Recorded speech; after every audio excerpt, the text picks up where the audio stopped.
রাজধানীর বারিধারা এলাকা থেকে সাবেক শিক্ষামন্ত্রী ডক্টর দীপু মনিকে আটক করেছে ঢাকা মহানগর পুলিশের গোয়েন্দা বিভাগের একটি দল।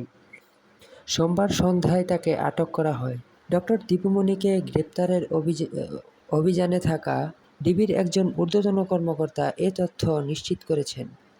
ডিবির ওই কর্মকর্তা নাম প্রকাশ না করা শর্তে বলেছেন, এখন দীপু মনিকে মেট্রো রোডের ডিবি কার্যালয়ে নেওয়া হবে। বৈষম্যবিরোধী ছাত্র আন্দোলন চলাকালে গত 18 জুলাই এবং 4 আগস্ট চাঁদপুর জেলা বিএনপির সভাপতি শেখ ফরিদ আহমেদ মানিকের বাড়িতে হামলা ও ভাঙচুর, লুটপাট, অগ্নিসংযোগের ঘটনা ঘটে। এতে ওই পরিবারের প্রায় 2.5 কোটি টাকার ক্ষয়ক্ষতি হয়। এ ঘটনায় সাবেক সমাজকল্যাণ মন্ত্রী ডক্টর দীপু মনিকে 1 নম্বর ও তার বড় ভাই জেলা আওয়ামী লীগের সহসভাপতি ডক্টর জে.আর.কে 2 নম্বর আসামি করে এবং সাথে 1000 থেকে 1200 মানুষকে অজ্ঞাত আসামি করে মামলা করা হয়। সেই মামলায় ডক্টর দীপু মনিকে গ্রেপ্তার করা হয়েছে বলে জানা গেছে।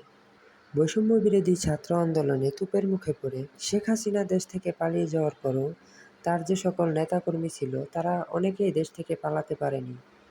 অবশেষে তারা একের পর এক তাদের কুকর্ম প্রকাশ পাচ্ছে এবং তারা পুলিশের কাছে ধরা পড়ছে। ইতিমধ্যে অনেক নেতাকর্মীরা পুলিশের হেফাজতে আছেন বলে জানা গেছে। আওয়ামী লীগের আরও যে সকল নেতাকর্মী ছিল যারা এইসব কুকর্মের সাথে জড়িত ছিল তাদের সকলকে অতি তাড়াতাড়ি গ্রেপ্তারের জন্য আহ্বান জানাচ্ছে এবং সাধারণ মানুষ চায় না আওয়ামী লীগের কোনো দুর্নীতিবাজ এদেশে লম্বা সময় থেকে মানুষের ক্ষতি করার চেষ্টা করুক।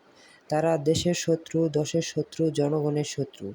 তাদেরকে দিয়ে দেশের কোনো উন্নয়নমূলক কাজ হয়নি এবং ইতিপূর্বেও হবে না বলে জানা যায়। সাধারণ মানুষের আস্থা তাদের উপর থেকে উঠে গিয়েছে।